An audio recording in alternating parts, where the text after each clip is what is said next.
Monsieur le Président, mes chers collègues, choisir le 8 mars par hasard ou par volonté pour ouvrir le Conseil européen, c'est choisir le jour international de la femme.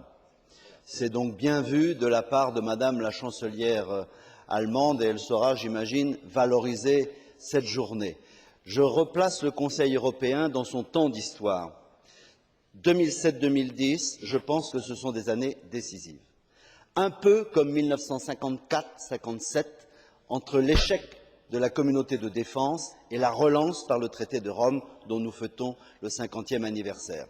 Il y a pas mal de rendez-vous qui nous attendent, institutionnels, même agricoles, budgétaires, électorales, puisque les élections européennes, peut-être des référendums, et en tout cas le bilan de la stratégie de Lisbonne. Il faudra donc pour nous tous convaincre et entraîner les peuples à ce moment-là. Alors ils vont entendre parler de concurrence, ils ne sont pas opposés, ils vont entendre parler de flexibilité pour l'entreprise, ils ne sont pas opposés dès lors qu'il y a de la sécurité pour le travailleur, mais je vous suggère un autre mot, harmonisation. Il a disparu de notre langage, il figure dans le traité de Rome. Harmonisation environnementale, on y vient, on progresse. Harmonisation fiscale, c'est un peu en panne pour l'impôt sur les sociétés. Harmonisation sociale, c'est trop peu.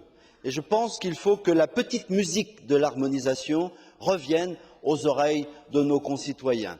De même, j'aimerais bien, et beaucoup aimeraient, que le Conseil incite la Commission à déposer un texte sur les services publics comme directive cadre. On a un peu besoin de rééquilibrer le marché, même si personne ici lui est opposé. Ça ne ferait que traduire le sens que Jacques Delors donnait à la construction européenne, ou en tout cas une de ses formules, la compétition qui stimule, la coopération qui renforce, mais la solidarité qui unit. Merci.